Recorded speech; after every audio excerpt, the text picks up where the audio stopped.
Hi guys! Welcome back to my YouTube channel. For today's video, mag-unboxing lang tayo ng Osmo Pocket 3. Ito yung bagong camera ng DJI. And kung babalikan niyo yung previous videos ko, last year, nagmili din ako ng Osmo Pocket 2. Ginamit ko lang siya for a year.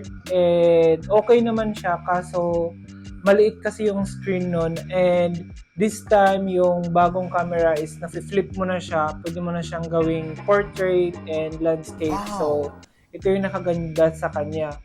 Yun, so I've heard a lot of good reviews about this camera. Possibly, sa mga next coming videos ko, makikita nyo na yung quality ng Osmo Pocket 3. Come on, let's do a quick unboxing. So, ayan, let's just open the box. So, ayan na guys, open na siya. Ito yung laman niya.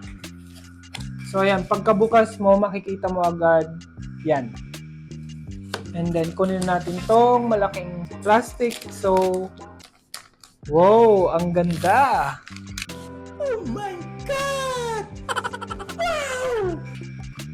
So, ito yung nakaganda sa kanya, guys. Kasi sa Pocket 3, may ano na siya, may pouch. Doon sa Pocket 2, wala. So, kailangan mong bumili ng extra. Open na natin siya. Ang ganda lang ng quality nung ano niya kasi parang waterproof siya. And leather kasi yung pouch ng Pocket 2.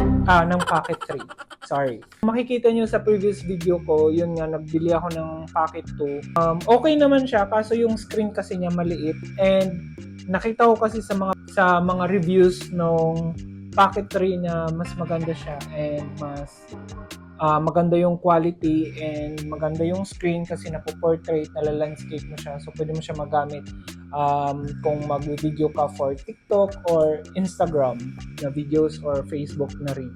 Pag open mo, ganyan siya guys. Yan yung makikita mo.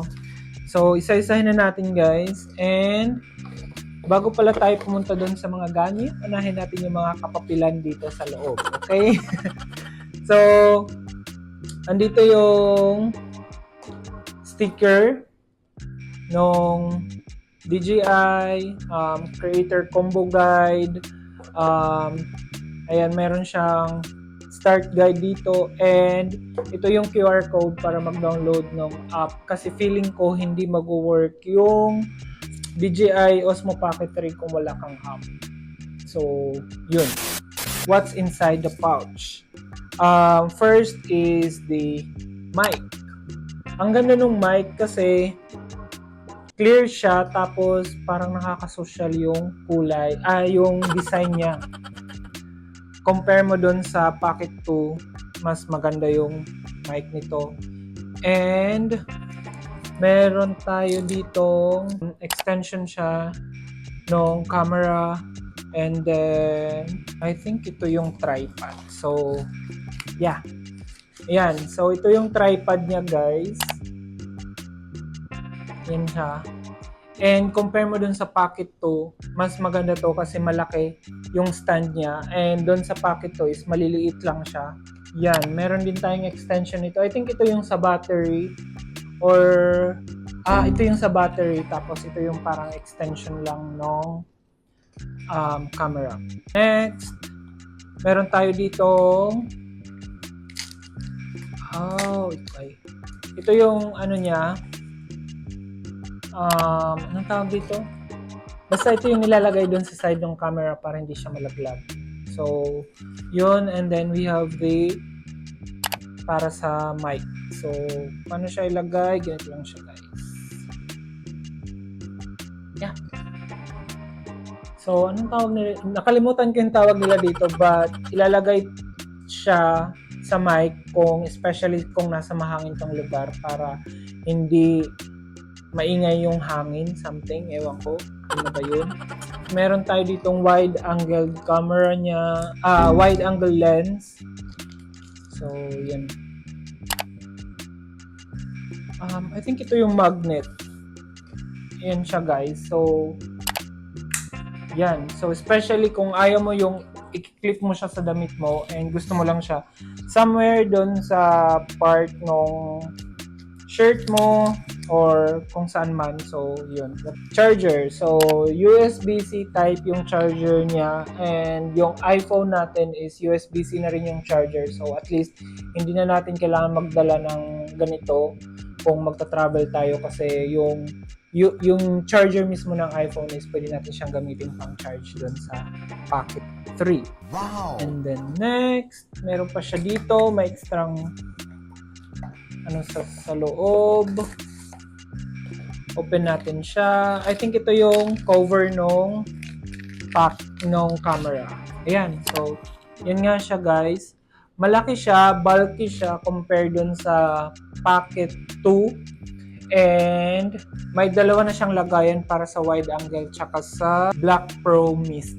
Hindi ko alam kung ano yun, but yeah. And then dito sa taas, kung makikita nyo, may space siya.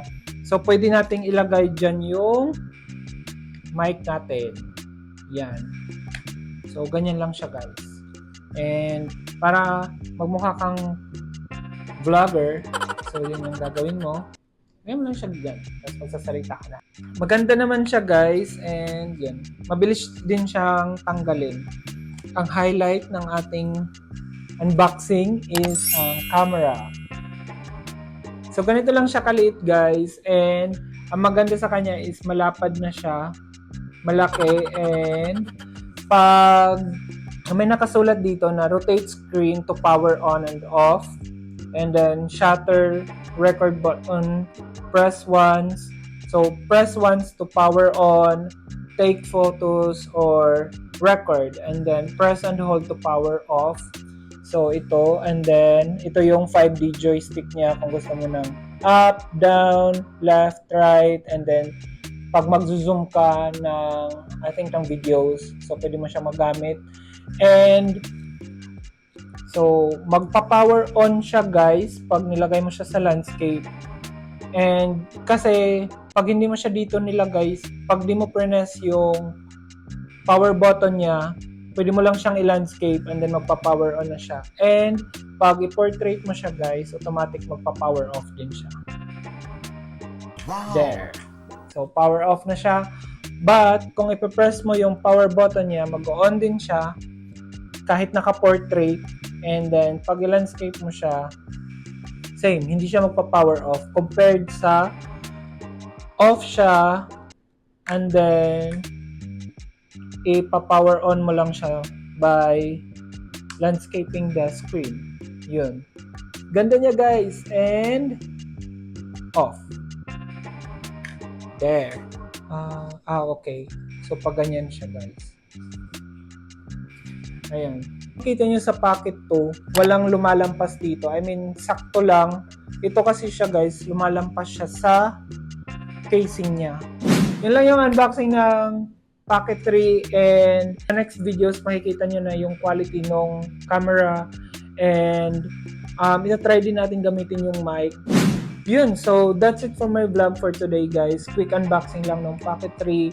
Yeah, if you haven't subscribed to my channel, please consider subscribing, and please click the like button na rin and pa-press na rin ang notification bell so you'll be updated whenever I upload a new video. And I think that's it for today. Yep. And I'll see you on my next one. Bye!